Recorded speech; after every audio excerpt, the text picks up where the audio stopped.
everybody to the Heart Coherence Collaborative. We have a special interview today. Dr. Carla Stanton is here with us. Welcome. Who is Hello. doing incredible work in the field of heart coherence with Dr. Joe Dispenza and in her own practice. So we're so excited to have you with us. Thank you. It's a pleasure to be here, guys. Thank you for inviting me on. Yeah, so Leah's going to read your bio, and then we'll do some heart coherence, and we'll dive into this great interview. Thank you. Okay. Dr. Carla Stanton is an MD turned researcher and educator. In more recent years, she has trained in the USA with the Institute of Functional Medicine, and in 2019 became the medical director of HeartMath UK. Dr. Carla facilitates with HRV research with Dr. Joe Dispenza's research team and delivers performance and well-being programs to doctors, leaders, and organizations worldwide, helping individuals to rapidly reduce their stress, take care of their energy, feel happy, whole, and find their purpose once again. Welcome. Thank you. Thank you for that The Heart introduction. Coherence Queen with us today. You're made for this group. Thank you. Well, I'm in good company, you guys. So this is awesome. Thank you. So let's take a moment just to go into the heart. If everyone could focus their attention in the area of your heart and imagine that your breath is flowing in and out of your heart or chest area, breathing a little slower and deeper than usual. Try a pace of 5 seconds on the in-breath, 5 seconds on the out-breath, in and out through the heart. We'll just do this for a minute. Now, as you're breathing in and out through your heart, I want you to think about a place in your life that makes you feel a deep state of ease. This could be a place in nature, like the beach, a forest, or it could be at a relative's, any place that really just makes you feel at ease. And as you're breathing in and out through your heart, draw in that feeling of ease. 5 seconds in, 5 seconds. And next, still breathing in and out of your heart. Remember a recent time or any time that someone expressed their gratitude to you. Maybe it was in a card, maybe it was verbally, maybe it was with a gift. Think of and feel into this time and how good it felt to be the receiver of gratitude or appreciation. All right, you're ready. You can come back. And I would love to start off by just learning about your journey. How did you get here? Yeah, it's a good question. Yeah, I certainly didn't expect to be doing this. I went to medical school in 2000, so a good 20 plus years ago when I trotted off there, I didn't expect to be doing this kind of stuff. But I just found, incredible training that I had. In spite of that, I always felt this sense that something was missing. And I felt it within myself. In fact, I remember when I first went into general practice or family medicine. So I was probably in my 30s, early 30s then, and I became a partner, and it was everything that, I should be happy about. It was a great win. But I do distinctly remember getting there and thinking, oh, wow, is this it now? Me on my own, and just sensing that I couldn't really make the impact with my patients that I wanted to. And I saw more and more, particularly obviously working in chronic disease, you see the impact of stress on your patients. You see it manifest with mental health challenges and physical challenges over months and years. And I started to see this in myself as well. And just with more fatigue and my performance, I wasn't the same doctor on a Monday morning as I was on a Friday afternoon. And that kind of bothered me, that I didn't have a way to reset. And I, despite my training, I didn't know how to use this amazing piece of physiology that we all have. So that really bothered me, and I couldn't explain it. So I needed to find out more. I needed to educate myself. And so I went on this journey. Initially, it was through a self-development route. Actually, I didn't know what I didn't know. So I just started to search for tools to help to support me. So actually, I went down initially a Tony Robbins route and had a great support through his tools. And actually, it was during a fire walk that he does in one of his events that it really triggered something in me, because so in this event, you have 7,000 plus people walking across burning hot embers, and for some reason, they don't burn. And as a physician, that blew my mind because I couldn't explain that either. That was way beyond my comprehension. So I really started to make a link between belief and its impact on our physiology, and the power of the placebo, how a belief can change your physiology without the drug, and how you can heal yourself from within, and how you can harness the power of the body alone without any exogenous substance.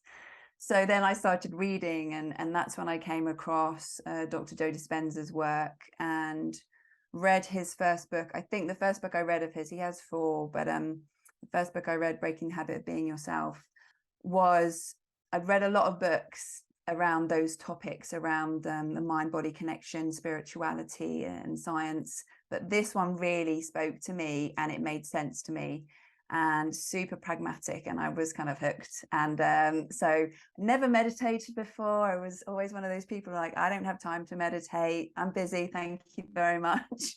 That was how I was years ago. So actually learning the science behind how important it is to understand, have an awareness of my unconscious thoughts, behaviors and emotions, start to practice tools such as heart coherence and meditation, changing my focus, and how that had a profound impact on my physiology and my outlook. It just made complete sense to me, and there was a lot of strong science behind his approach. So I went to my first workshop, and in fact I kind of went undercover because I come from a very conventional family. Right? So, it wasn't really something that, you know, we talked about meditation or spirituality particularly. So I went to my first event over a weekend, and again, it made sense to me. It's the progressive events that are available online as well. So I went in person to that, got some great tools, started to meditate every day for 6 months, and started to see some great changes in my life. And then 6 months later, I went to one of his advanced events. So these are now a 7-day immersive event where you're meditating for 35 hours or so during a week long. And you get taught the science behind what you're doing. You know, that you have a lecture, and then you meditate, and then you reflect, and then you have another lecture deepening the science, and then meditating. So it's a very interactive, high energy experience. And so during that week, so just a bit of backstory there. So I had eczema from the age of 3 months, and it was always something that came and went. And I knew it was stress related, but I could never get on top of it in spite of being consciously aware of it, in spite of using all the conventional medicines and even the more holistic medicines. I started to train in functional medicine. So I still, even with diet and supplements and all these things, wasn't quite able to get on top of it. So just before the week long, before the advanced event, I was starting to get these changes with the meditations. I was starting to experience these profound shifts, starting to educate myself on the power of other medical approaches. So I wanted to pivot in my career. I wanted to go into more of a holistic practitioner. And at the time in the UK, it was quite hard to do that. And I was finding big challenges with getting insurance to focus on doing that. And my eczema flared up yet again just before the event. So I come with this eczema, and I'm like, right, I'm all in. And so there's loads of research that's going on these events. We used to, you could volunteer to have your brain mapped during a meditation. You could volunteer to wear the heart rate monitors, those bodyguard monitors, first beat monitors that you wear for 24 hours. So I signed up for all of that. And on the first couple of days, he teaches a breath that we were just talking about before we started recording, which is pulling the mind out of the body. This idea that you are, with intention and awareness, you are pulling up energy, stored emotions that have been stuck in the body, back up to the brain from whence they came, and creating more an energy shift and experiencing actually profound moments for some people when you awaken this energy that's been locked in the body for maybe decades in some people. So I started to do this breath. I wasn't very convinced at the time. I was a super analytical person, but I was like, right, Carla, just, do what Dr. Joe is instructing you to do. Just trust and have faith. And I noticed on within the first couple of days when I was doing this breath, that my neck started to feel like it was closing up, and my neck was going back. I wasn't doing it. It was happening to me. And it really scared me. And it was an unknown. And so you always have ability to pull yourself out of anything. I had conscious awareness the whole time. So I opened my eyes and I would put my body back into how it should be or how it felt safe to be. But he teaches this concept of, that the body can become the mind, and that with the right instructions, if you can just begin to trust in the process, the body may be wanting to stay in the past, and it may give you some symptoms or signs which make you feel uncomfortable. It's unknown. And that's exactly what I was experiencing. So anyway, on the third day, I get the opportunity to wear this brain mapping equipment, have an EEG, and I'm sitting right at the back of the room because all the scientists are at the back of the room. And I go into meditation. And just before that, I was thinking to myself, because I'd had this fear come up, an unknown experience during the meditations, during the breath work, I just realized the honor of being able to wear this equipment, that I really needed to go beyond my fears. And I just really wanted to show people how powerful we are, because I was so, as a physician, I was getting more and more frustrated about preaching limitation to people, having to be, not give them false hope, having to be realistic. And I was always challenged by that. And I really wanted to just go beyond myself and not hold back. So that was really the intention behind that meditation. And so during that meditation, lovely meditation, nothing really crazy happened. But at the end of the meditation, Dr. Joe always instructs us to lay down. And this is kind of a surrender piece to allow the autonomic nervous system to take over. You've set the intention, you've set like the blueprint of what you're creating, and then you just allow and surrender to that by lying down. So I couldn't lie down because I have this huge thing attached to my head, and I'm right attached to a computer. So without expectation, I just sat there and just surrendered. And in my mind, I was just focusing on connection. I would just to connect, open up, unfold, connect. And then over a period of time, I started to notice this energy in my body start to build up again. And my neck starting to go back, and my throat feeling like it was closing up. And again, it was unknown and quite scary for me. But knowing what I knew, I realized that this was just the body holding back in the past. There was no reason why my throat should close up in that moment. I'm just sitting there, right? So why should that happen? So what I didn't realize is that all this energy was starting to be liberated and starting to move up as it naturally ascends. And I was resisting it just out of fear. And so I just continued to relax into it. I mean, it was literally like I was breathing through a pinhole. It felt really scary that I couldn't breathe, but I just kept focusing on connect. And at some point, I just got this huge release of energy in my brain and an instant connection with a loving intelligence of really coming home.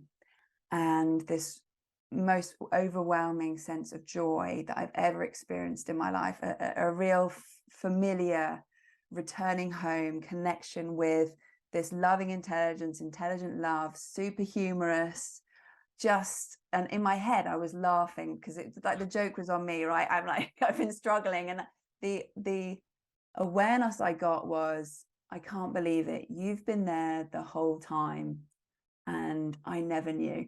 And you've been there the whole time, and I just had to become aware of you. That's it. So it was like we were laughing in this exchange. And I could also hear the scientists behind me talking, and I could hear them saying seizure. And I didn't really know if they were talking about me or not, but the noise was getting louder and louder. But I took all my attention off it and just stayed in this moment. And at the end of the meditation, what they shared with me was that I had huge amplitudes of energy in my brain in that gamma state pattern. And they were a new group of neuroscientists, and they hadn't observed such amplitudes of energy before. Wow. So they were worried that I was having a seizure, where now a seizure would be huge amounts of energy in the brain, but very incoherent. You know, none of the lobes are talking to one another. It's very chaotic. But in that gamma state, all of the areas of the brain are in synchrony, and they're displaying those huge amplitudes of energy, but they're in perfect coherence and alignment. And so they were able to record that in real time. And they've done it many times before outside of me, but they were new neuroscientists. And so what it showed was the amplitude of energy of my brain was about 190 standard deviations outside of normal. So that's a profound window outside of normal. And my eczema just resolved within a couple of days. And so that just was a complete game changer to me, because not only did I get an awareness of this intelligence, but I just decided I needed to commit to understanding this and becoming part of this community and serving as much as I could. And so following that, I reached out to HeartMath, because I wore a heart rate monitor device while I was at the event, and I was a functional medicine doctor. And I said, hey, do you need any help during Dr. Joe's events with the analysis? And so they said, yes, this is a good timing. They helped me with my training. Roland McCraty trained me in how to interpret these analyses. So from 2018, then I was going to most of the events, which every month or so, with these week-long events with Dr. Joe, and witnessing transformation in 7 days, things that I would never have thought possible, health conditions that were improving in one meditation, or over 7 days, or in the weeks after the retreat, and these changes sticking as well.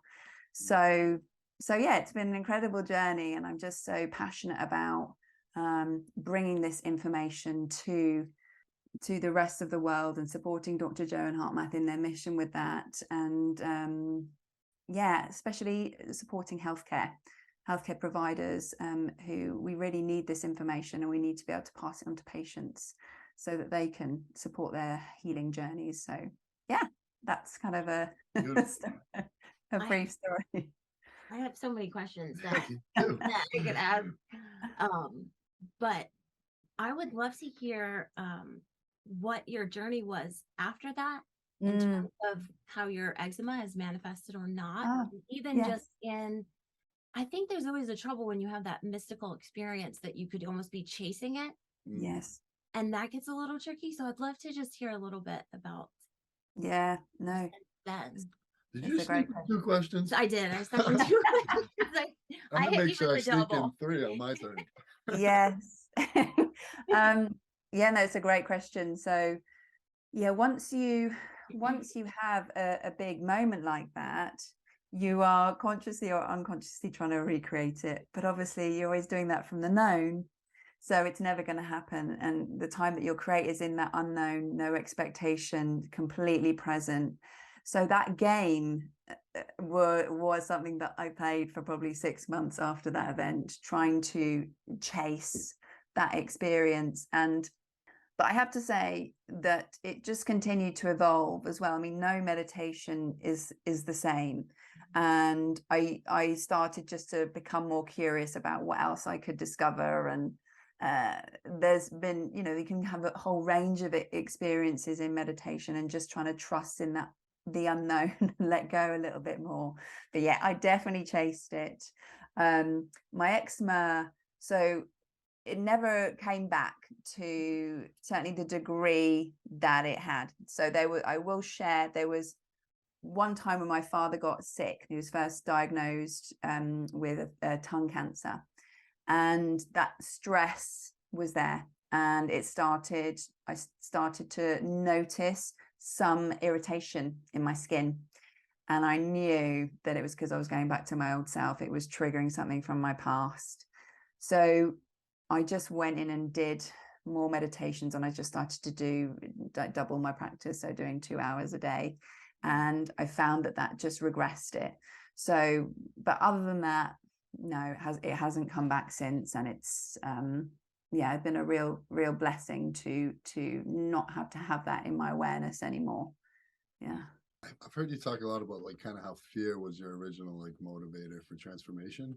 Yeah. And then you also talked about how you kind of like liberated a lot of that stuck energy. I think it would be really useful because I've heard Dr. Joe talk about it, and this was motivating to me to hear about like the think feel loops that we get into around like fear patterns, and then how those think feel loops end up having this energy get stuck in our body, and then how we're liberating that through that breath work. Yeah. I did a lot of questions too, but I like those 5 questions. I had to top you, so Absolutely.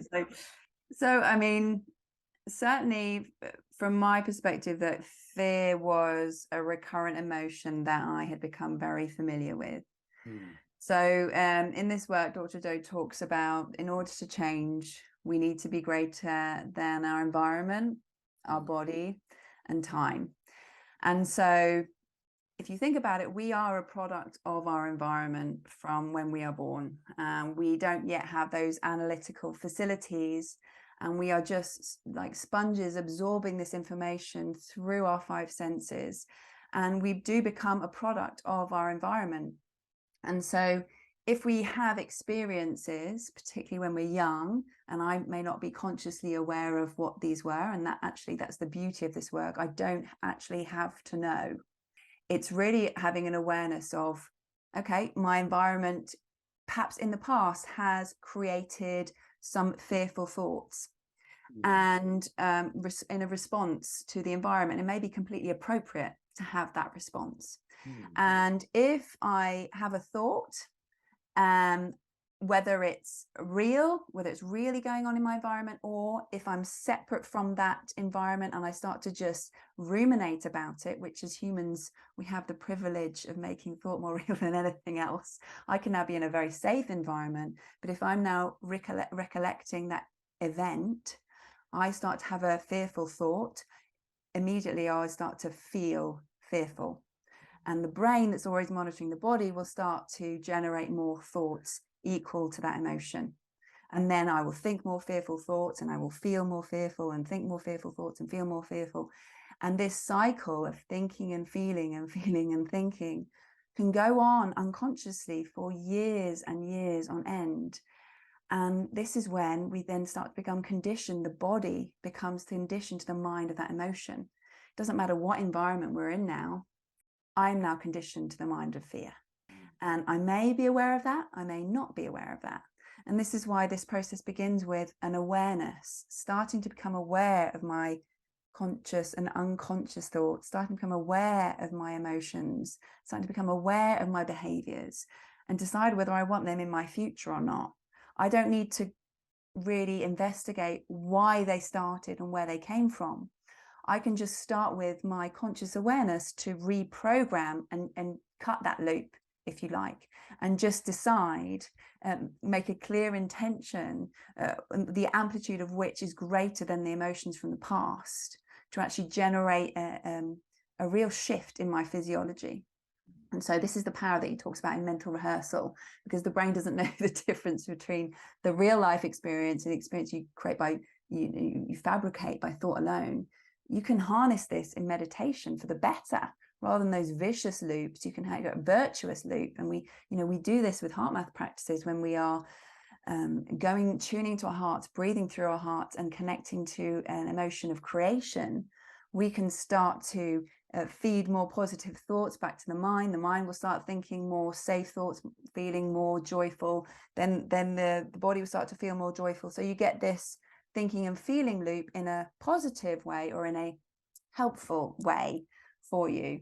So really, it was because in that moment I made a decision with such firm intention that the amplitude of my decision was greater than the body was the mind.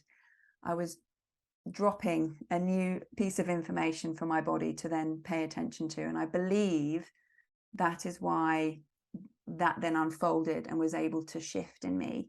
It was because I was single-minded about it. And this is something that we see often in our community of people who have profound shifts in their health, that they remember the moment where they made a decision not to go back to the past. And so they kind of create that ripple effect and they stay on that track. So that's something that we've certainly observed as a kind of pattern as well within our community. I love that question. I would love to just hear, as a community, there's so many people who are practicing, but might not know how to explain it to someone else or the basic science. You're a perfect person. You're an educator, so you're really smart and you are a scientist, but you could explain in a lovely way, I have a feeling. Just the science of what is coherence, what is heart rate variability, just some of those basic components. Okay. So yeah, so it's a great thing to help explain and explore with people. And often I start off the simple conversation of that we live in two physiological states. As many of us know, we either live in a state of survival or we live in a state of creation. And we can then talk about the autonomic nervous system in terms of how that works. And I know you guys know this very well in terms of heart math. We have kind of the sympathetic nervous system, fight or flight, that survival. And then we have the parasympathetic nervous system, that rest and digest, feed and breed. And we live in these two states of being.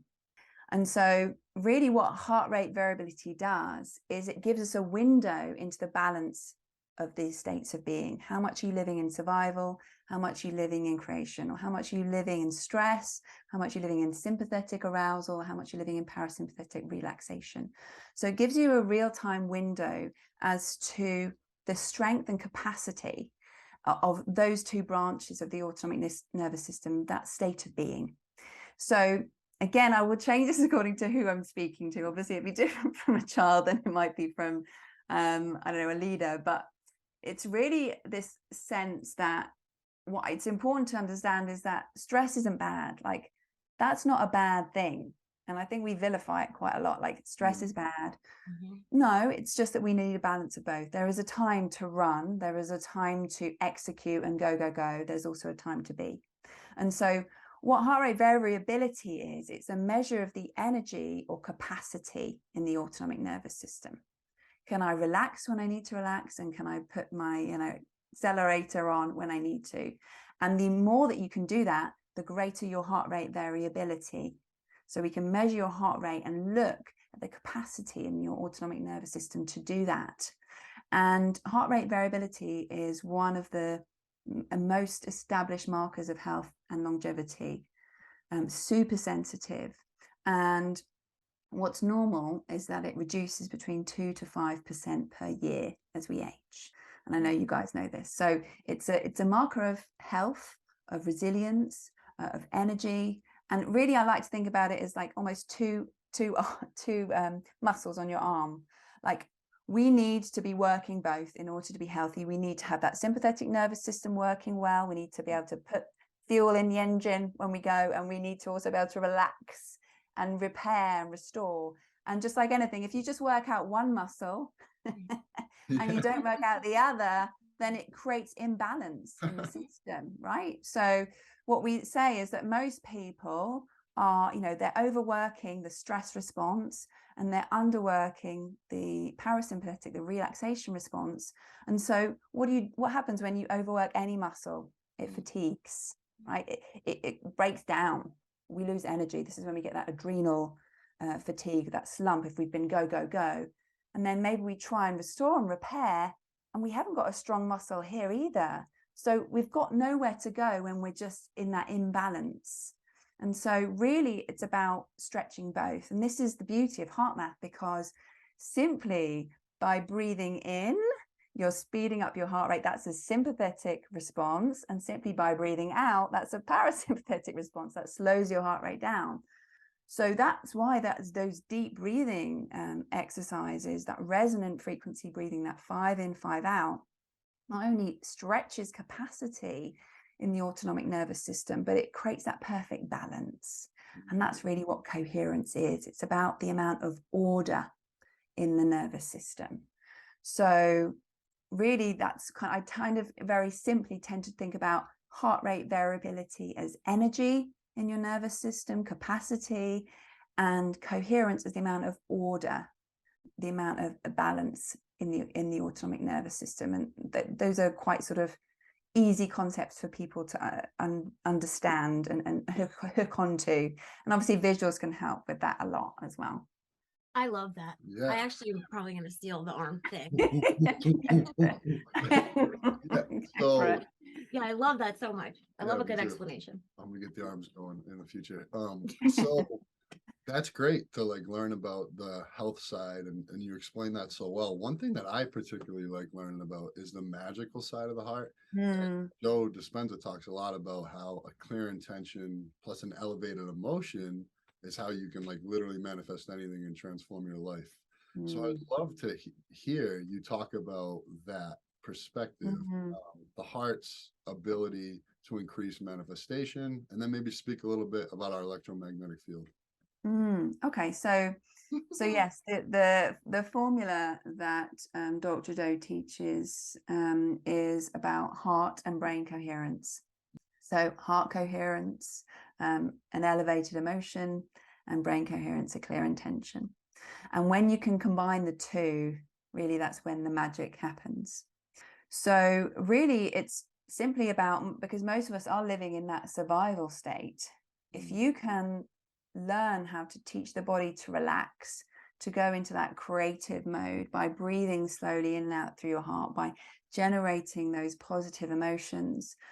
I know HeartMath has been able to demonstrate with those squid magnetometers that when you are able to do that, when you're able to elevate an emotion and breathe it through your heart, the field around your body expands. The electromagnetic field around your body actually grows when you move into an elevated emotion, when you're creating more coherence, and the signal that you're sending out is more coherent and is of higher energy, a greater amplitude. And so we also know that when you are able to create heart coherence, a very beautiful thing happens. We start to actually see movement of energy ascend into the brain. So this is often actually why Dr. Joe starts meditations with heart coherence. Really, it's a great way to just get in that creative state, to shift your physiology. We know that it naturally induces alpha brainwave patterns, more of that creative state where your inner world starts to become more real than your outer world. You're starting to go within. And when you're able to generate and sustain that heart coherence, you'll start to see more information ascending to the brain. And this is when we can see those really interesting, exciting, high amplitudes of energy in the brain at times, or coherent energy in the different lobes of the brain. So this kind of constant exchange between the heart and the brain, and that actually most of that information is ascending, is something that, I think is probably contrary to what most people are taught, and probably I was taught, that we're very brain centric, that the brain is controlling the body. But being able to with a clear intention, elevated emotion, actually move any of these energy that might have been stored in the body, allow it to ascend, then you have more available energy in your brain to create, to really create whatever manifestation you are really intending to, in that surrender piece in the void. And so it's a real dance, a real incredible thing to play with as you kind of go on this journey of learning heart and brain coherence. And then you start to see things change in your environment because you've changed. So because if you can change your physiology and your field first, then you'll start to see an impact in the environment around you. And that's when the synchronicities and special things start to show up. Thank you so much. And before I forget, I just want to give a shout out to Dr. Joe Dispenza for putting so many people in touch with the power of their heart and like transforming their lives through the power of their heart. So big hats off to him. He's changed my life, so I didn't want to forget to do that. To continue with the magic discussion, I would love to hear some of the magic that has actually happened to you. And you talked about maybe sharing some other people's story.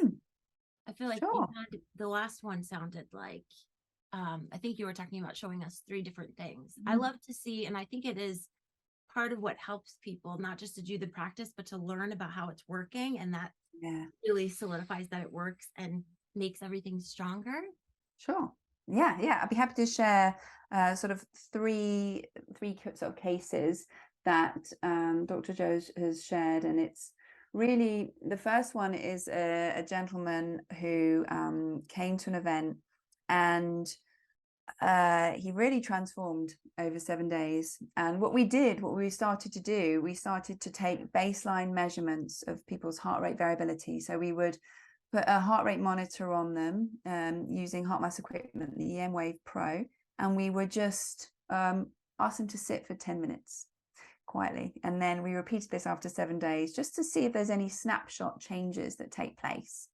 So I'd love to share with you what we started to witness just by changing the way you think, act, and feel, but just by going all in these meditations, placing your attention on your heart, moving more into those creative emotions, hanging out in the void, starting to take that attention from that convergent focus into more of a divergent focus. We started to see profound changes in him. So I'll just, if you like, I'll just share my screen with you. Okay, can you see that? Okay. All right. Okay. So what we have here, I'll just give you an orientation before we kick in. But this is on this side, this is the pre, and on the right side is the post, sort of resting. So this is 5-minute resting HRV measurement. So what we did is we asked this guy, and this was back in February 2020. We just asked him to sit and pretend like he's waiting for a bus, right? Eyes open, don't do anything, don't try and self-regulate. So you can see here that, you know, his heart rate is accelerating and decelerating around about 65, 67-ish, up and down, as it should. So your heart does not beat like a metronome, as we know. It's always accelerating and decelerating because it's always reflecting the autonomic nervous system. Remember, it's speeding up, slowing down. So there's always this buoyancy going on.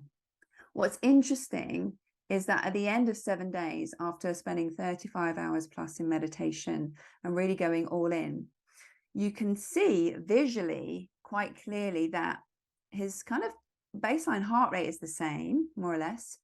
But can you see the amplitudes of energy now in his heart? In fact, his heart rate variability almost doubled. If we look at some of these numbers here, his SDNN went from 57 to 99. So his heart rate variability, the amount of energy in his heart, has doubled. Now, remember I said that the average, it reduces between 2 to 5% per year. So to see such a shift in 7 days is pretty profound. So that was kind of exciting to see. And then we wanted to take a snapshot some months later. So you can see the C here, that's the coherence. So the percentage of coherence. So actually that was based off of just 10 minutes? This is 5 minutes, just a 5-minute snapshot. And his coherence was actually pretty much the same. Okay, which is interesting. So then he goes away and he carries on meditating, he carries on practicing. So this is in September 2021, so nearly 18 months later. So he comes back to the event, and this is his pre and his post on the right. And you can see actually that his heart rate variability is actually sustained. He's actually still got pretty good amplitudes of energy in his heart, but his coherence has gone up. Now, remember, he's not trying to create coherence. We're not telling him to do a coherence practice. We're asking him just to stare blankly at a wall like he's pretending to wait for a bus. So this is his unconscious baseline level.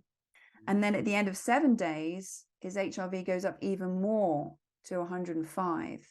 Wow. And his coherence goes up to 70%.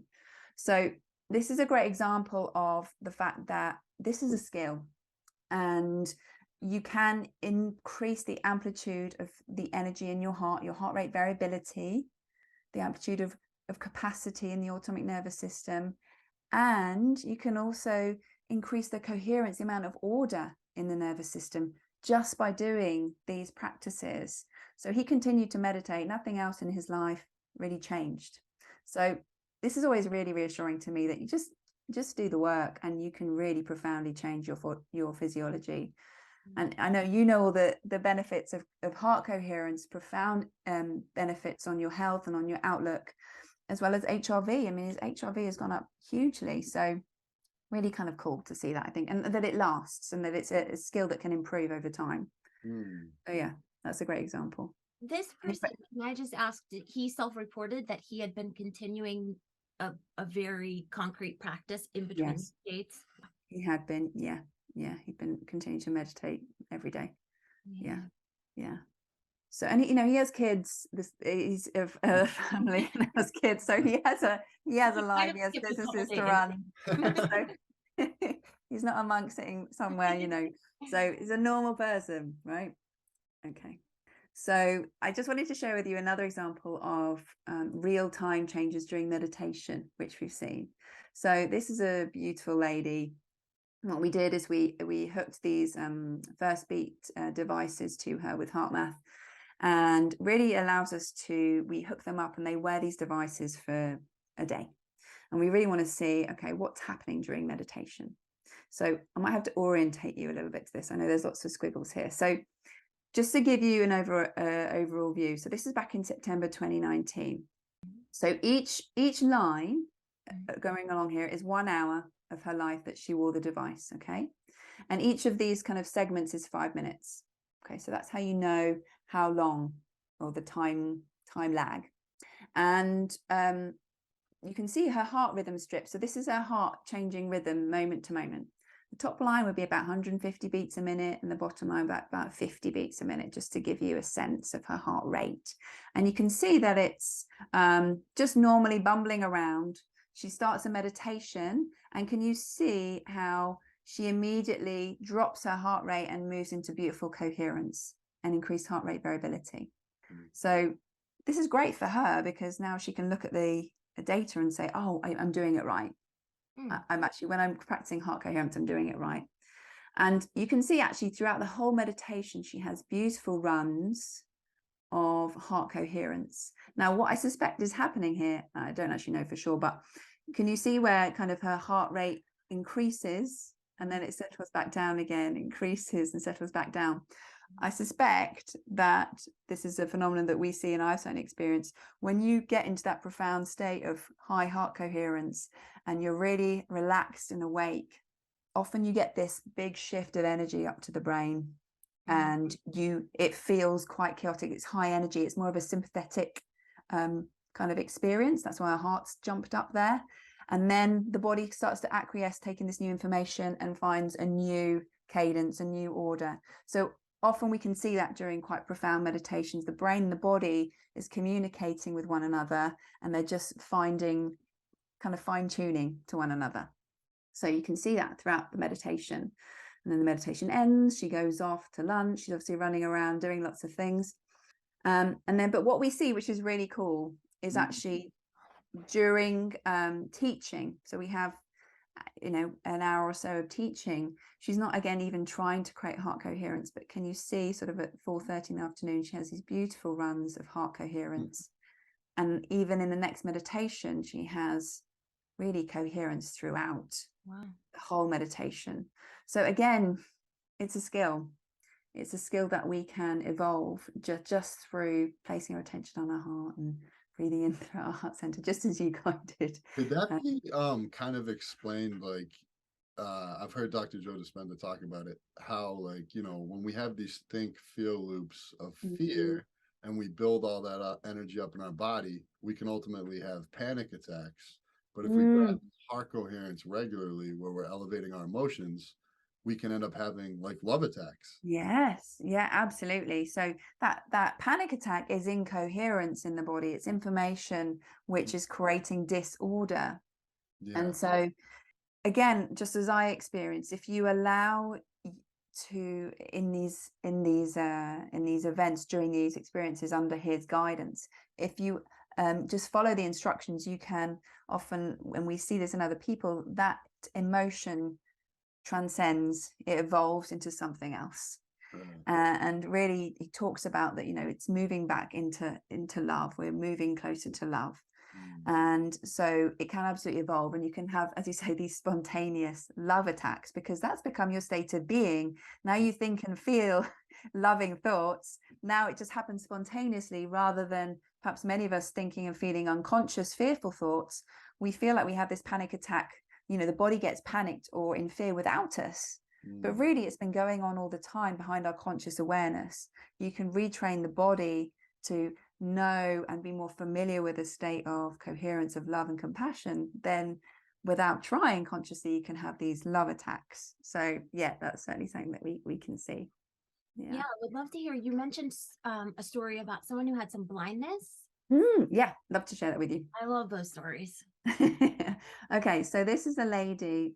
I'll just move on to, this is her slides. Okay, so this lady, Lorna, she was a nurse, and I met her. She's a British nurse. I met her in the UK. We did an event in Brighton back in 2018, and she had sustained a stroke 9 months prior to coming to the event.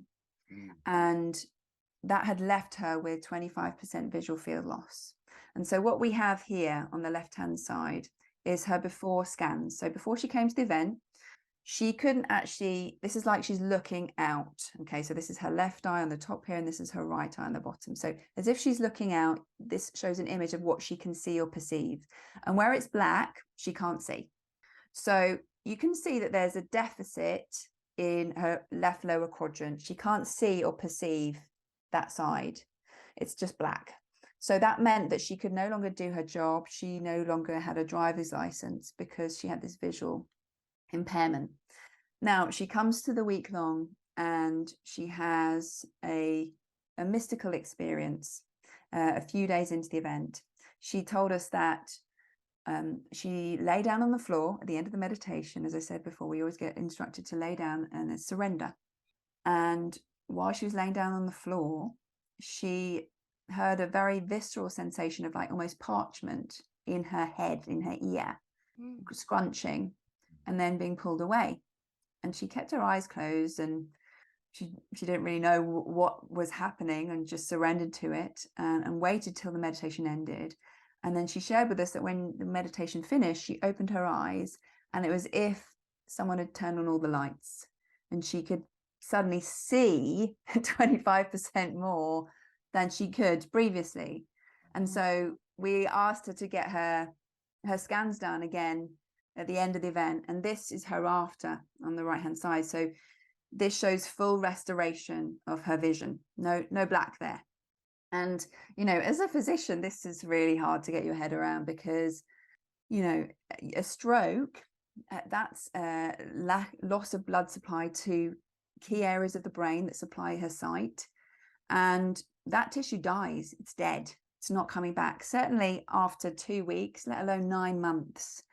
So the fact that this was able to regenerate in a moment is incredible. It's likely a quantum event, like the energy creating that matter change. And lucky for us, she participated in wearing a heart rate monitor in the 24 hours before that. And we can start to see like a clues into how she was able to get in that state of receivership to change her field. And we see some beautiful runs of heart coherence. So I'll just share that with you. So this, again, it's that sort of every segment is 5 minutes. Each run is an hour of her life. And you can see at 11:52, when we first put the device to her, she goes into meditation. She has a good bit of heart coherence, fairly good, much better than it was before the meditation. And then can you see these huge peaks and troughs? So her heart rate is going up to 150. This is her doing that breath, pulling the mind out of the body. And you can see the heart rate variability shift in there. She is moving, shifting a lot of energy in her nervous system. So I know from looking at this, like Lorna is all in. She's going for this.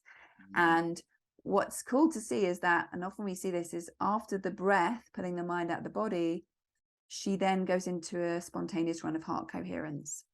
And remember, she's just starting with this. It's like her, first couple of days of the event. So it's pretty cool that she's obviously all in. And you see little runs here and there. She obviously gets up and then lays down at the end of the meditation, because you can see her heart rate drop, and she ends the meditation. She goes on with her day. And we do have a moment here where she did an activity. So Dr. Joe teaches at the event, certainly before the pandemic. Really being able to create that state of creation on demand is hugely important and allows us to change our lives. If we can change our energy, we can change our lives. So really that starts in a safe space with your eyes closed during meditation practice. Can you create that heart coherence? Can you tell your body it's safe to create? And that's the first step. And then the second step would be, okay, can you do that with your eyes open in your environment?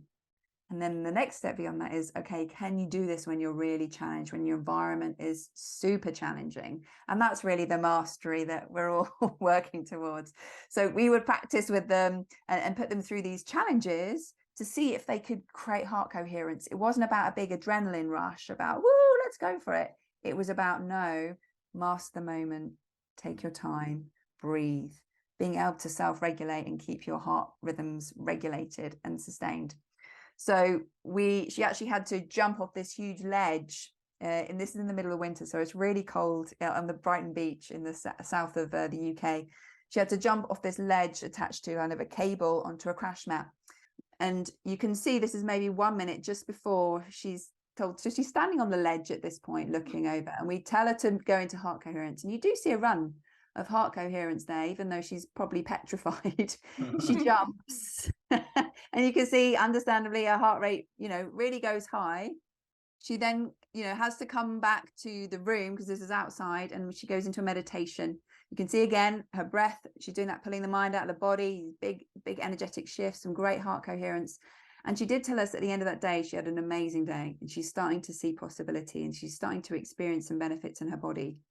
And so this is the last meditation before her healing. And I think this is really valuable because it was a walking meditation. So again, practicing heart coherence with your eyes open outside when you're walking. Can you do this in your day-to-day life? Because Dr. Joe teaches 4 types of meditation: seating meditation, lying meditation, standing meditation, and walking meditation. The idea being, can you condition your body in all those states and navigate through your life? So she's listening to a walking meditation, and it starts standing up with her eyes closed. And now it's really cold. It's 6 a.m. in winter, so it's dark and windy on the beach. And despite that, she manages to move into great heart coherence. She then is instructed on the audio to open her eyes and walk as her future self. You can see her heart rate increases as you'd expect it to do. It then drops again, and she closes her eyes and moves into heart coherence. And you can actually see quite beautifully each section. She's walking as her future self. She closes her eyes. She goes into heart coherence. She opens her eyes again. She walks as her future self. And then the meditation ends. And what she shared with us was that she was really starting to believe in possibility. She was starting to embody her future through this walk, starting to change her heart rhythms, her heart patterns, in different postures, creating a different energetic field around her. And she was in the perfect state of receivership. And so she goes into her next meditation and she has this miraculous healing. So I think it's a great demonstration of the power of doing the work, of just applying and keeping going. And through these simple practices, really, the possibilities are endless. They continue to surprise me. So I just wanted to share that with you. Can I just ask? That was so amazing. I would love to just know, when she's going into those heart coherence parts, Yes. is she's walking as her future self, so she's moving. Then does she stop, close her eyes, go into breathing, and then she's coherent? That's the Right. graph. Okay. Yeah. So you would expect exactly that. So she's closing her eyes, tuning into her heart, reconnecting with the emotions of her future, changing her field. And then the training is to open your eyes. And Dr. Joe teaches us how to go into this trance-like state to then embody that and walk as your future self. And you would expect, this is often quite an energetic state, so you'd expect her to have that high heart rate and not necessarily coherence, because there's new information that's being exchanged to then go back and create that heart coherence. So yes, that's exactly right. So obviously Dr. Joe Dispenza is doing such amazing work, but I want to just give a shout out to his team of scientists who are literally doing work that is changing the way we know reality. So I'd like to thank you, and just tell me a little bit more, us a little bit more about who are these scientists? How does it, like, what are you guys doing? Is this some secret society? How do you meet? Like, what's actually happening? Do you I'm wear blown away. coats? All I keep hearing is these amazing studies that are coming out that are like changing the way we actually operate. Yeah, no, yeah, it's been a real privilege to kind of watch this evolution. I mean, before I even was aware of Dr. Joe, he's been self-funding research during his events for years, and really trying to understand, this, what's going on internally, to see if you can understand it further and teach it better. That was his method. So he's been funding, brain mapping and heart rhythm, and I know that he partnered with HeartMath back in 2012, maybe. So some time ago they've been doing this, and so really, since what happened was we had a guy, Tobias, Dr. Tobias. He came to an event, and he's deeply involved in research, and he witnessed the changes that he'd seen. He saw a testimonial of a lady who'd cured herself from cancer, and he was able to connect with Dr. Joe and talk about doing IRB approved research. So research that we can publish on. So until that point, it's been more, just self-funded. And so that involves a process of then partnering with Dr. Hemal Patel, who's at San Diego University, and they have really taken it to the next level. And it's really those two and their team at UCSD that are doing these phenomenal things and really exciting research that's coming to the fore, looking at blood work. They're trying to get pieces of as much physiological data to piece together really what's happening, because we're witnessing transformation. So how can we explain it at a physiological level that we can replicate it and show the world? So you've been doing blood samples, urine samples, stool samples, looking at microbiome changes, saliva samples, EEGs, everything, as much as we can. And really that's led by Dr. Toby and Dr. Hemmel. So yeah, shout out to them and their incredible team. And they are really been able to take this to the next level. So yeah, really exciting. Well, Really thank exciting. you, Dr. Tobias and Dr. Hemmel. Greatly appreciated. Yeah. And obviously we have to give a shout out to Rolly McCratey and his team. He's that guy. Right from the get-go have been, and he's given me such profound wisdom and training, and yeah, so it's been a great journey, and he was here way before me, so in terms of working with Dr. Joe, so it's been great to kind of learn from him and see how this evolves. And they're doing random event generator, data collection, and all sorts, so really exciting. Well, this has been such a wonderful interview that our group is going to love profoundly. This is probably my favorite interview because it's so applicable to our group. So thank you. We would love to know how we can support you and your team and the continued research efforts that you have. Oh, thank you. Yeah, I mean, I think, just giving a shout out to HeartMath and Dr. Joe Dispenza, they have really transformed my life and supported me through this whole journey. So I have to attribute all of this to them, really. And, if you want to support me, then I would say really supporting them by going on a journey and just teaching yourself these incredible skills, and just by heading to their websites, drjoedispenza.com, and the HeartMath Institute, can head over and just check it out.